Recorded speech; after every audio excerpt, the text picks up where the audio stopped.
ಬನ್ನಿ ಸ್ನೇಹಿತರೆ, ನಮ್ಮ ನಮಸ್ತೆ ಹಿಂದೂಸ್ತಾನ್ ಮೈಸೂರು ಇಂದಿನ ಎಪಿಸೋಡ್ಗೆ ಎಲ್ಲರಿಗೂ ಸ್ವಾಗತ ಸುಸ್ವಾಗತ.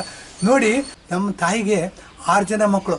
6 ಜನ ಮಕ್ಕಳಲ್ಲಿ ನೋಡಿ 4 ಗಂಡು ಮಕ್ಕಳು 2 ಹೆಣ್ಣು ಮಕ್ಕಳು ಅಂತೆ. ಈಗ ಗೊತ್ತಿಲ್ಲ ನನಗೆ ಏನು ಅಂದರೆ 4 ಮಕ್ಕಳಲ್ಲೂ ಒಂದು ಗಂಡು ಮಗು ಇದ್ದು ಸತ್ತೋಯ್ತಂಥದ್ದು. 1 ವರ್ಷನೋ 6 ತಿಂಗಳು ಏನೋ ಇದ್ದು ಸತ್ತೋಯ್ತು. ಅದಾದ ನಂತರ ಏನಾಗುತ್ತೆ, ನಮ್ಮ ತಂದೆಗೆ ಯೋಚನೆ ಆಗುತ್ತೆ, ಏನಪ್ಪ ಇದು ಹೀಗೆ ಗಂಡು ಮಕ್ಕಳೆಲ್ಲ ಸತ್ತೋಗ್ತಾ ಇದ್ದಾರೆ. ಒಂದೇ ಒಂದು ಗಂಡು ಮಗು ಇರೋದು, ಮೊದಲನೇ ಹೆಂಡತಿಯಿಂದ 3 ಜನ ಗಂಡು ಮಕ್ಕಳಿದ್ದಾರೆ. ಏನು ಬಂದಾಗ ಏನಾಗುತ್ತೆ, ಸತ್ಯನಾರಾಯಣ ಪೂಜೆ ಮಾಡಿಸ್ತಾರಂತೆ. ಸತ್ಯನಾರಾಯಣ ಪೂಜೆ ಮಾಡಿಸಿದ್ಮೇಲೆ ನಾವೆಲ್ಲ ಹುಡ್ತೀವಂತೆ. ಅದಕ್ಕೆ ನನಗಿಂತ 2 ವರ್ಷ ದೊಡ್ಡವನು. 1951 ಜನವರಿ 29ನೇ ತಾರೀಕು ನಮ್ಮಣ್ಣ ಹುಡ್ತಾನೆ. ಅವನ ಹೆಸರು ರೂಪನಾರಾಯಣ ಅಂತ ಅಂದ್ಬಿಟ್ಟು. ಅವನು ಸ್ಫುರದ್ರೂಪಿ ಕಮಲ ಹಾಸನ್ ಥರ ಕಾಣ್ತಿರ್ತಾನೆ. ಏನು ಅಂತಂದರೆ ಅವನು ತುಂಬ ಬುದ್ಧಿವಂತ ಮ್ಯಾಥಮೆಟಿಕ್ಸಲ್ಲಿ. ನಾನು ತುಂಬ ದಡ್ಡ. ಉತ್ತರ ದಕ್ಷಿಣ ನಮಗೂ ಅವನಿಗೂ ಏನು ಅಂದರೆ ಜಗಳ ಆಡ್ತಿರ್ತೀವಿ, ಹೊಡಿತಿರ್ತೀವಿ, ಬರ್ತಿರ್ತೀವಿ. ಆಟ ಅಂದರೆ ಜಗಳ ಅಷ್ಟೇ ನಮ್ಮದು, ಆ ಥರ ಇರುತ್ತೆ. ಮತ್ತು ನನ್ನ ತಮ್ಮ ಇರ್ತಾನೆ. ನನ್ನ ತಮ್ಮ ನನಗಿಂತ 2 ವರ್ಷ ಸಣ್ಣವನು. ಅವನು ಜೂನ್ 1ನೇ ತಾರೀಕು 29ನೇ ತಾರೀಕು ಗೊತ್ತಿಲ್ಲ ನನಗೆ, 1955ನೇ ಇಸ್ವಿಲಿ ಹುಡ್ತಾನೆ. ನನಗಿಂತ 2 ವರ್ಷ ದೊಡ್ಡವನು ನಮ್ಮಣ್ಣ, ನನಗಿಂತ 2 ವರ್ಷ ಚಿಕ್ಕವನು ನನ್ನ ತಮ್ಮ. ಇದಲ್ಲದೆ ನಮ್ಮೆಲ್ಲರಿಗಿಂತ ದೊಡ್ಡವನು ವಿಜಯನಾರಾಯಣ ಅಂತಿರ್ತಾನೆ. ನಮ್ಮ ತಂದೆ ಮೊದಲನೇ ಹೆಂಡತಿ ಕೊನೆಯ ಮಗ, ಅವನು 6ನೇವನಾಗಿ ಹುಡ್ತಾನೆ. ಅವನು ನೋಡಿ ಮೈಸೂರಲ್ಲಿ ಸೆಂಡಿಲ್ ಟೆಕ್ಸ್ಟೈಲ್ಸ್ ಅಂತ ಇದೆ, ಆ ಟೆಕ್ಸ್ಟೈಲ್ಸ್ ಹಿಂಭಾಗದ ಮನೆ ತಗೋತಾನೆ. ಈಗ ಅವನಿಗೆ ಮಕ್ಕಳಿರಲಿಲ್ಲ, ಗಂಡು ಮಕ್ಕಳು. ಹಾಗಾಗಿ ಮಗಳೊಬ್ಬಳನ್ನೇ ಮದುವೆ ಮಾಡಿಕೊಡ್ತಾನೆ. ಮಂಜುನಾಥ ಜೋಶಿ ಅಂತ ಹಿಂದೂ ಹೇಳಿದ್ದೀನಿ. ಆತ ಸಂಸ್ಕೃತ ಕಾಲೇಜ್ ಅಸಿಸ್ಟೆಂಟ್ ಪ್ರೊಫೆಸರ್, ಈಗ ನಿವೃತ್ತಿಯಾಗಿದ್ದಾರೆ, ವೈದಿಕ ವೃತ್ತಿ ಮಾಡ್ಕೊಂಡಿದ್ದಾರೆ. ಅವರು ತುಂಬ ಮೇಧಾವಿ, ಆಸ್ಥಾನದ ವಿದ್ವಾಂಸರು ಹೌದು. ಏನಾಗುತ್ತೆ, ಹೀಗೆ ನಮ್ಮ ಅಣ್ಣನ್ನು ನೋಡಿದ ಜ್ಞಾಪಕ ಚೆನ್ನಾಗಿದೆ. ಇತ್ತೀಚೆಗೆ ಒಂದು 2-3 ವರ್ಷದಲ್ಲಿ ಅವನು ಕಡೂರಲ್ಲಿ ಹಾರ್ಟ್ ಅಟ್ಯಾಕ್ ಸತ್ತೋದ. ನಮ್ಮ ಅಣ್ಣ ಇದ್ದಾನೆ, ಅವನು ನೋಡಿ ಅವನು ಬಿನ್ನಿ ಮಿಲ್ಲಲ್ಲಿ ಕೆಲಸ ಮಾಡ್ತಾಯಿದ್ದ. ಅದಾದಮೇಲೆ ರಿಟರ್ನ್ ಎಕ್ಸಾಮು, ಓರಲ್ ಎಕ್ಸಾಮ್ ಎಲ್ಲ ಬಂತು, ಎಲ್ಲ ಪಾಸ್ ಮಾಡಿಬಿಟ್ಟು ವಿಧಾನಸೌಧದಲ್ಲಿ ಕೆಲಸ ಸೇರ್ಕೊಂಡು, ವಿಧಾನಸೌಧದಲ್ಲಿ ಕೆಲಸ ಸೇರ್ಕೊಂಡು ಅಂಡರ್ ಸೆಕ್ರೆಟರಿ ಆದ, ಸೆಕ್ಷನ್ ಆಫೀಸರ್ ಆದ, ಜಾಯಿಂಟ್ ಸೆಕ್ರೆಟರಿಯಾಗಿ ರಿಟೈರ್ ಆದ. ಅಂದರೆ IAS ಕೇಡರ್ಗೆ ಹೋಗಿ ರಿಟೈರ್ ಆದ. ತುಂಬ ಸ್ಫುರದ್ರೂಪಿ, ತುಂಬ ಮ್ಯಾಥಮೆಟಿಕ್ಸಲ್ಲಿ ಬುದ್ಧಿವಂತ. BSc ಮತ್ತು ರ್ಯಾಂಕ್ ತೊಗೋತಾನೆ, MSc ಪಾಸ್ ಮಾಡ್ತಾನೆ, MScಲೂ ರ್ಯಾಂಕ್ ಬರ್ತಾನೆ. ಇದು ಒಂದು ನಮ್ಮ ಅಣ್ಣನ ಕತೆ. ಏನು ಅಂದರೆ ಹಳ್ಳೆಣ್ಣೆ ಸೀಗೆಕಾಯಿ ಒಟ್ಟೊಟ್ಟಿಗೆ ಇರ್ತವಂತೆ. ಅದೇನೋ ನಾನು ಮ್ಯಾಥಮೆಟಿಕ್ಸಲ್ಲಿ ದಡ್ಡ, ಮತ್ತು ನಾನು ಲಾಜಿಕಲ್ ಬುದ್ಧಿವಂತ, ಅವನು ಮ್ಯಾಥಮೆಟಿಕ್ಸಲ್ಲಿ ಬುದ್ಧಿವಂತ. ಹೀಗಾಗಿ ಇಬ್ಬರು ಉತ್ತರ ದಕ್ಷಿಣ. ಏನಾಗುತ್ತೆ, ನಮ್ಮ ಸಂಬಂಧಗಳು ಅಷ್ಟೇ. ಎಲ್ಲೋ ದೂರ ಮದುವೆ ಸಿಕ್ಕಾಗ ಹಾಯ್ ಬಾಯ್ ಅಂತೀವಿ. ಅದಲ್ಲದೆ ನಮ್ಮ ತಂದೆ ತಿಥಿನಲ್ಲಿ, ನಮ್ಮ ತಾಯಿ ತಿಥಿನಲ್ಲಿ ಎಲ್ಲ ಒಟ್ಟಿಗೆ ಸೇರಿ ತಿಥಿ ಮಾಡ್ತೀವಿ. ಜಗಳ ಆಡ್ಕೊಂಡು ಬೇರೆ ಆಗಿಲ್ಲ, ಹೊಂದಾಣಿಕೆ ಮಾಡ್ಕೊಂಡಿದ್ದೀವಿ. ಆದರೆ ಮಿನಿಮಮ್ ಇದರಲ್ಲಿದೆ. ಇದೇ ಥರ ನನ್ನ ತಮ್ಮ ಇದ್ದಾನೆ.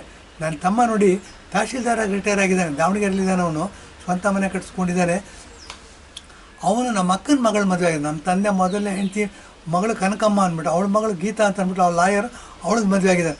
ಅವನು ತಹಶೀಲ್ದಾರಾಗಿ ರಿಟೈರ್ ಆಗ್ತಾನೆ. ಅವನು ತುಂಬ ಬುದ್ಧಿವಂತ, ವ್ಯವಹಾರದಲ್ಲಿ ವಿದ್ಯಾವಂತ. ಬುದ್ಧಿವಂತನ ಬಗ್ಗೆ ಮಾತಾಡಬೇಕಾಗತ್ತೆ. ನೋಡಿ, ವಿದ್ಯಾವಂತ ಅಂದರೆ ಏನು ಅಂತಂದರೆ ಐನ್ಸ್ಟೀನ್ ಬಗ್ಗೆ ಹೇಳಬೇಕಾಗತ್ತೆ. ಐನ್ಸ್ಟೀನು ತಾಯಿ ಬೆಕ್ಕು ಸಾಕಿದ್ರಂತೆ. ಬೆಕ್ಕಿಗೆ ಬೆಚ್ಚಿಗಿರೋ ಮನೆ ಬೇಕಲ್ಲ. ಏನು ಮಾಡಿದ್ರು, ಒಂದು ಕಾರ್ಟನ್ ಬಾಕ್ಸ್ ತಗೊಂಬಂದರು, ದೊಡ್ಡ ಕಾರ್ಟನ್ ಬಾಕ್ಸು, ಸುಮಾರು 3 ಅಡಿ ಅಗಲ, 4 ಅಡಿ ಉದ್ದ ಮತ್ತು 2 ಅಡಿ ಹೈಟ್ ಇರ್ತಕ್ಕಂಥ ಒಂದು ಬಾಕ್ಸ್. ಅದ್ರಲ್ಲಿ ಗೋಣಿ ಚೀಲ, ಹತ್ತಿ ಎಲ್ಲ ಇಟ್ಬಿಟ್ಟು ತಾಯಿನ ಮಲಗೋಕ್ಕೆ ಜಾಗ ಮಾಡಿದ್ದಂತೆ. ಅದು ಹೋಗೋಕ್ಕೆ ಬರೋಕ್ಕೆ ಬೇಕಲ್ಲ ಜಾಗ. ಅದಕ್ಕೆ ಏನು ಮಾಡಿದಂತೆ, ಒಂದು ತೂತು ಮಾಡಿದಂತೆ, ಕಾರ್ಟನ್ ಬಾಕ್ಸ್ಗೆ ಒಂದು ತೂತು ಮಾಡಿದಂತೆ. ಅದೇನಾಯಿತು, ಹೆಣ್ಣು ಬಕ್ಕದು. ಕಾಲಕ್ರಮೇಣ ಏನು ಮಾಡ್ತದೋ, ಮರಿ ಹಾಕ್ಬಿಡ್ತು. ಮರಿಗಳು ಹೋಗಿ ಜಾಗ ಬೇಕಲ್ಲ, ಅದಕ್ಕೆ ಏನು ಮಾಡಿದಂತೆ, ಇನ್ನೂ ಸಹ ತೂತು ಮಾಡಿದಂತೆ, 2 ತೂತು ಮಾಡಿದಂತೆ. ನೋಡಿ, ಇದೇನು ಅಂತಂದರೆ ಮರಿ ಹೋಗೋದಕ್ಕೆ ಒಂದು ತೂತು, ಇನ್ನೊಂದು ಮರಿ ಇತ್ತಲ್ಲ ಅದಕ್ಕೆ ಹೋಗಿ ಇನ್ನೊಂದು ತೂತು ಮಾಡಿದ್. ಹಾಗೆ 3 ಮರಿನೂ 4 ಮರಿನ ಹಾಕಿತ್ತು. ತಾಯಿಗೆ ಹೋಗಕ್ಕೆ ಒಂದು ತೂತು, 4 ತೂತು ಮಾಡಿದಂತೆ. ಒಂದೇ ತೂತಲ್ಲಿ ಎಲ್ಲ ಮರಿಗಳು ಹೋಗ್ತಿದ್ವಲ್ಲ. ವಿದ್ಯೆಗೂ ಬುದ್ಧಿಗೂ ಇರ್ತಕ್ಕಂಥ ವ್ಯತ್ಯಾಸ ಇಷ್ಟೇ. ಹಾಗಾದರೆ ಐನ್ಸ್ಟೀನ್ನ ನಾವು ದಡ್ಡ ಅಂತ ಹೇಳೋಕ್ಕಾಗತ್ತಾ? ಖಂಡಿತ ಇಲ್ಲ. ಬುದ್ಧಿವಂತನ ಅಲ್ಲ. ನೋಡಿ, ವಿದ್ಯೆಗೂ ಬುದ್ಧಿಗೂ ಇರ್ತಕ್ಕಂಥ ವ್ಯತ್ಯಾಸ ಇಲ್ಲಿ. ನರೇಂದ್ರ ಮೋದಿಯವರು ಪೋಸ್ಟ್ ಗ್ರ್ಯಾಜುಯೇಷನ್ ಮಾಡಿದ್ದಾರೆ, ಅವರು ವಿದ್ಯಾವಂತರು ಹೌದು. ಮತ್ತು ದೇಶವನ್ನು ಅತ್ಯಂತ ಸೂಕ್ತವಾದ ರೀತಿಯಲ್ಲಿ ವಿಶ್ವಗುರು ಆಗ್ತಾ ಪ್ರಪಂಚಕ್ಕೆ ದಾರಿ ತೋರಿಸ್ತಾ ದೇಶವನ್ನು ಮುನ್ನಡೆಸ್ತಾ ಇದ್ದಾರೆ. ನಮ್ಮ ದೇಶ 100 ವರ್ಷಗಳಾದರೂ ಇಷ್ಟು ಅಭಿವೃದ್ಧಿ ಕಾಣ್ತಿಲ್ಲ, ಅಷ್ಟು ಅಭಿವೃದ್ಧಿಯನ್ನು ಕಾಣಿಸ್ತಾರೆ.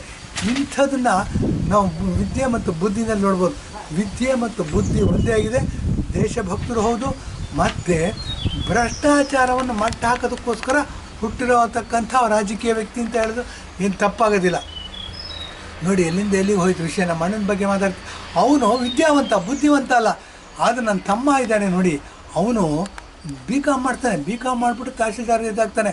ಅದು ಗುಂಡೂರಾವ್ ಇದ್ದ ಕಾಲದಲ್ಲಿ ಏನೋ ಪ್ರಾಬ್ಲಮ್ ಆಗಿ ಚೀಫ್ ಮಿನಿಸ್ಟರ್ ತನಕ ಹೋಗುತ್ತೆ, ಅವನು ಅಪಾಯಿಂಟ್ಮೆಂಟ್ ಸಿಗತ್ತೆ ಇದಾಗಿ ರೆವಿನ್ಯೂ ಇಲಾಖೆಯಲ್ಲಿ ಅವನು ತಹಶೀಲ್ದಾರ್ ರಿಟೈರ್ ಆಗ್ತಾನೆ.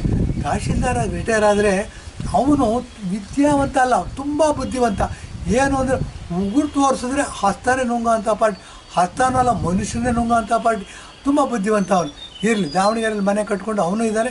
ಅವನಿಗೂ ಸಹ ನೋಡಿ, ನನಗೆ 70 ವರ್ಷ ಅಂದರೆ ನನ್ನ ತಮ್ಮಂಗೆ 68 ವರ್ಷ, ಈಗ ನಮ್ಮ ಅಣ್ಣಗೆ 72 ವರ್ಷ. ನಮ್ಮ ಅಣ್ಣನ ಸ್ವಲ್ಪ ಆರೋಗ್ಯ ಸರಿ ಇಲ್ಲ, ಕಿಡ್ನಿ ಪ್ರಾಬ್ಲಮ್ ಅಂತೆ, ಆ ಪ್ರಾಬ್ಲಮ್ ಅಂತೆ. ನಮ್ಮ ಅಣ್ಣನ ಬಾಯಿ ಚಪಲ ಜಾಸ್ತಿ. ಏನಾಗುತ್ತೆ, ಸಾಯಂಕಾಲ ದುಡ್ಡಿನ ಕೊರತೆ ಇಲ್ಲ.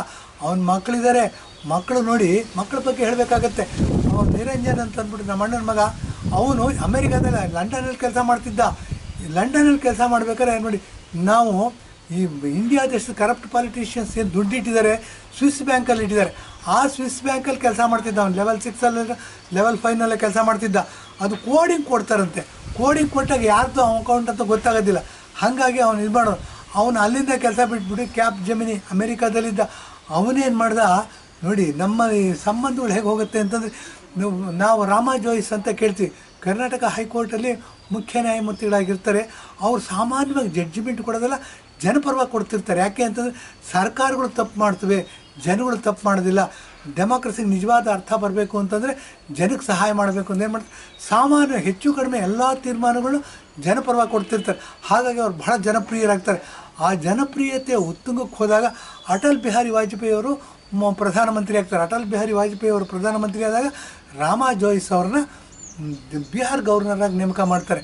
ನೋಡಿ, ಆಮೇಲೆ ರಾಮಾ ಜೋಯಿಸ್ ಮೊಮ್ಮಗಳನ್ನ ನಮ್ಮ ಅಣ್ಣನ ಮಗ ಮದುವೆ ಆಗ್ತಾನೆ. ಅವರಿಬ್ಬರಿಗೆ ಆಸ್ಟ್ರೇಲಿಯಾದಲ್ಲಿದ್ದಾರೆ, ಆಸ್ಟ್ರೇಲಿಯನ್ ಸಿಟಿಸನ್ಸು.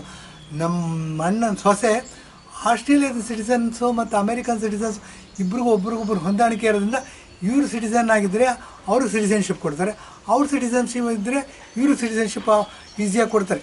ಹಾಗಾಗಿ ಇಬ್ಬರೂ ಸಹ ಆಸ್ಟ್ರೇಲಿಯನ್ ಸಿಟಿಸನ್ಸು ಹೌದು, ಅಮೇರಿಕನ್ ಸಿಟಿಸನ್ ಹೌದು. ಇರಲಿ, ಇದು ಬೇರೆ. ಇದೇನಾಗುತ್ತೆ, ಅವರು ದುಡ್ಡಿನ ಕೊರತೆ ಇಲ್ಲ ನಮ್ಮ ಅಣ್ಣನಿಗೆ. ಅವನೇನು ಮಾಡ್ತಾನೆ, ಸ್ವಲ್ಪ ಆರೋಗ್ಯದ ಸಮಸ್ಯೆ ಇದೆ. ಏನು ಅಂತಂದರೆ ಬಾಯಿ ಚಪ್ಪಲಕ್ಕೆ ಹೋಗಿ ಇದು ತಿಂತಾನೆ, ಏನು ಪಾವ್ ಭಾಜಿ ತಿಂತಾನೆ. ಅದು ತಿನ್ನೋ ಇದಿದೆ, ತಿಂದು ಆರೋಗ್ಯ ಕೆಡಿಸ್ಕೊಂಡಿದ್ದಾನೆ. ಸ್ವಲ್ಪ ಕಿಡ್ನಿ ಪ್ರಾಬ್ಲಮ್ ಇದೆ. 72 ವರ್ಷ. ಎಷ್ಟು ದಿವಸ ಬದುಕ್ತಾನೆ ಗೊತ್ತಿಲ್ಲ. ದೇವರು ಒಳ್ಳೆ ಆರೋಗ್ಯ ಕೊಡಲಿ ಅಂತ ಕೇಳ್ಕೊಳ್ಳೋದು ಅಷ್ಟೇ ನಮ್ಮ ಕರ್ತವ್ಯ. ಇನ್ನು ನನ್ನ ತಮ್ಮ ಇದ್ದಾನೆ, ತುಂಬ ಆರೋಗ್ಯವಾಗಿದ್ದಾನೆ, ತುಂಬ ಚುರುಕಾಗಿದ್ದಾನೆ. ಅವನು ವಿದ್ಯಾವಂತ ಅಲ್ಲ, ಆದರೆ ಬುದ್ಧಿವಂತ. ಅವನು ಭಾಳ ರಾಜಕೀಯವಾಗಿ ಮುಂದುವರೆದಿದ್ದಾನೆ ಅಂತಲೇ ಹೇಳ್ಬೋದು, ಮತ್ತು ಸೋಷಿಯಲ್ ಲೈಫಲ್ಲೂ ಭಾಳ ಮುಂದುವರೆದಿದ್ದಾನೆ ಅಂತ ಹೇಳ್ಬೋದು. ಇನ್ನು ನಾನು ಎಡಬಿಡಂಗಿ ಅಂತ ಹೇಳ್ಬೋದು. ಯಾಕೆ ಅಂದರೆ ಅತ್ಲಾಗಿ ವಿದ್ಯಾವಂತನೂ ಅಲ್ಲ, ಇತ್ಲಾಗಿ ಬುದ್ಧಿವಂತನೂ ಅಲ್ಲ. ಇದಕ್ಕೆ ಇಂಗ್ಲೀಷಲ್ಲಿ ಒಂದು ಇದನ್ನು ಹೇಳ್ತಾರೆ, ಮಿಡ್ಲ್ ಚೈಲ್ಡ್ ಸಿಂಡ್ರೋಮ್ ಅಂತ ಹೇಳ್ತಾರೆ. ಅದೊಂದು ಕಾಯಿಲೆ. ಇದು ಏನು ಅಂತಂದರೆ, ಈ ಕಾಯಿಲೆ ನೋಡಿ ಮನುಷ್ಯನಿಗೆ ಬರೋದಿಲ್ಲ, ಇದು ಅಪ್ಪ ಅಮ್ಮಂಗೆ ಬರುತ್ತೆ. ಏನು ಅಂತಂದರೆ, ಅಪ್ಪನಿಗೆ ಮೊದಲನೇ ಮಗಳು ಅಥವಾ ಮಗನ ಕಂಡ್ರೆ ಪ್ರೀತಿ, ಅಮ್ಮನಿಗೆ ಕೊನೆ ಮಗಳು ಅಥವಾ ಮಗನ ಕಂಡ್ರೆ ಪ್ರೀತಿ. ಮಧ್ಯದವ್ರು ಯಾರು? ಏನಾರು ತಪ್ಪಾಯ್ತಾ, ಊರಿನ ಅನಿಷ್ಟಕ್ಕೆಲ್ಲ ಶನೀಶ್ವರನೇ ಕಾರಣ ಅಂತ ಅಂದ್ಬಿಟ್ಟು ಏನು ಮಾಡ್ತಾರೆ, ಅಪ್ಪನ ಹಿಡ್ಕೊಂಡು ಮಧ್ಯದ ಮಗನ ಹೊಡಿತಿರ್ತಾರೆ, ಅಮ್ಮನ ಹಿಡ್ಕೊಂಡು ಮಧ್ಯದ ಮಗ ಹೊಡಿತಾರೆ. ಇದಕ್ಕೂ ಏನು ಗಾಯದ ಮೇಲೆ ಉಪ್ಪು ಹಾಕಿದಂಗೆ ನಾನು ಸ್ವಲ್ಪ ಹೊರಟ. ಏನಾಗುತ್ತೆ, ಕುಸ್ತಿ ಆಡೋದು ಮತ್ತು ಸ್ಕೂಲಲ್ಲಿ ಜಗಳ ಆಡೋದೆಲ್ಲ ಜಾಸ್ತಿ. ಹಾಗಾಗಿ ಏನಾಗುತ್ತೆ, ಸ್ವಲ್ಪ ರೇಗಿಸಿದ್ರು ಕಿಂಡ್ಲು ಮಾಡಿದ್ರು ರೂಪಣ್ಣ ನಮ್ಮ ಅಣ್ಣಂಗೆ ಹಿಡ್ಕೊಂಡು ಹೊಡಿತಿದ್ದೆ, ನನ್ನ ತಮ್ಮಗೆ ಹಿಡ್ಕೊಂಡು ಹೊಡಿತಿದ್ದೆ. ಹೀಗಾಗಿ ನಾವು ಅಪ್ಪನ ಹಿಡ್ಕೊಂಡು ಹೊಡೆಯೋರು, ನಮ್ಮ ಅಮ್ಮನ ಹಿಡ್ಕೊಂಡು ಹೋಗೋದು. ಆದರೆ ಎಲ್ಲೋ ಒಂದು ಕಡೆ ಒಳ್ಳೆ ಬುದ್ಧಿ ಇದೆ ಅಂತ ಜನಗಳು ಹೇಳ್ತಾರೆ, ನಾವು ಹೇಳೋದಿಲ್ಲ. ಏನು ಅಂದರೆ, ನನ್ನ ಪ್ರೈಮರಿ ಸ್ಕೂಲ್ ಹಂತದಲ್ಲೇ ನಾನು ರಾಷ್ಟ್ರೀಯ ಸ್ವಯಂಸೇವಕ ಸಂಘದ ಸಂಪರ್ಕಕ್ಕೆ ಬಂದೆ. ನಾನು ಹೆಮ್ಮೆಯಿಂದ ಹೇಳ್ಕೊತೀನಿ, ಇವತ್ತೇನಾದರೂ ಕೂತ್ಕೊಂಡು ಮಾತಾಡ್ತಿದ್ದೀನಿ, ಇವತ್ತು ಏನಾದರೂ ನನ್ನ ಜೀವನ ಫೈನ್ ಟ್ಯೂನ್ ಆಗಿದೆ, ಇಟ್ ಈಸ್ ಬಿಕಾಸ್ ಆಫ್ ರಾಷ್ಟ್ರೀಯ ಸ್ವಯಂಸೇವಕ ಸಂಘ. ಮತ್ತು ನಮ್ಮನ್ನು ಫೈನ್ ಟ್ಯೂನ್ ಮಾಡ್ಕೊಳ್ಳೋದ್ರಲ್ಲಿ ರಾಷ್ಟ್ರೀಯ ಸ್ವಯಂಸೇವಕ ಸಂಘ ಬಹಳ ಮಹತ್ತರವಾದ ಪಾತ್ರ ವಹಿಸಿದೆ. ಈಗ ನೋಡಿ, ನೀರು ಹರ್ಕೊಂಡ್ಬಂದುಬಿಟ್ಟಿದೆ. ಕಾಂಗ್ರೆಸ್ನವ್ರು ಇನ್ನು ಮತ್ತೆ ಇಂಡಿಯನ್ ರೂಲ್ ಮಾಡೋಕ್ಕಾಗೋದಿಲ್ಲ. ಏನು ಅಂದರೆ ನರೇಂದ್ರ ಮೋದಿ ಆದಮೇಲೆ ಯೋಗಿ ಆದಿತ್ಯನಾಥ್ ಚಿತ್ರ ಬರ್ತಾ ಹೋಗುತ್ತೆ. ಇದನ್ನು ಗಮನದಲ್ಲಿ ಇಟ್ಕೋಬೇಕು. ಇದನ್ನೆಲ್ಲ ಗಮನದಲ್ಲಿ ಇಟ್ಕೋಬೇಕು ಅಂತಂದರೆ ನಮ್ಮ ಅಣ್ಣ ಇದನ್ನು ಒಪ್ಕೊಳ್ಳೋದಿಲ್ಲ. ಅವನ ಅನಾಲಿಸಿಸೇ ಬೇರೆ ಥರ. ನನ್ನ ತಮ್ಮ ಒಪ್ಕೋತಾನೆ. ಏನು ಅಂತಂದರೆ, ಇಲ್ಲಿ ಮ್ಯಾಥಮೆಟಿಕ್ಸ್ ಕೆಲಸಕ್ಕೆ ಬರೋದಿಲ್ಲ ರೀ, ಲಾಜಿಕ್ ಕೆಲಸಕ್ಕೆ ಬರುತ್ತೆ. ಲಾಜಿಕ್ ಅಂದರೆ ನೀರು ಹರ್ಕೊಂಡು ಹೋದರೆ ಆಳದ ಕಡೆ ನೀರು ಹರ್ಕೊಂಡು ಹೋಗುತ್ತೆ, ಗುಡ್ಡದ ಕಡೆ ಹರ್ಕೊಂಡು ಹೋಗಲ್ಲ. ಇದು ಸಾಮಾನ್ಯ ಜ್ಞಾನ. ಇದನ್ನು ಒಪ್ಪೋದಿಲ್ಲ ಮ್ಯಾಥಮೆಟಿಕ್ಸಲ್ಲಿ ಇದು ಮಾಡೋರು. ಇದು ತಿಳ್ಕೊಂಡು ಏನು ಅಂತಂದರೆ ನಮ್ಮ ಜೀವನದ ಬಗ್ಗೆ ಮಾತಾಡ್ತಾ ನೋಡಿ ಅಲ್ಪ ಸ್ವಲ್ಪ ಡಿವಿಯೇಷನ್ ಮಾಡಿಕೊಂಡು ಇಂಟ್ರೆಸ್ಟ್ ಅನಿಸತ್ತೆ ಇಂಥ ಸಬ್ಜೆಕ್ಟ್ಗಳನ್ನ ಮಾತಾಡಿದ್ದೀನಿ. ಈ ಥರ ಇನ್ನೂ ಅನೇಕ ವಿಷಯಗಳಿದೆ, ಅವುಗಳ ಬಗ್ಗೆನೂ ಮಾತಾಡ್ತೀನಿ ಅಂತ ಹೇಳಿ ಇಂದಿನ ಎಪಿಸೋಡ್ ಮುಗಿಸ್ತಾ ಇದ್ದೀನಿ. ಧನ್ಯವಾದ, ನಮಸ್ಕಾರ.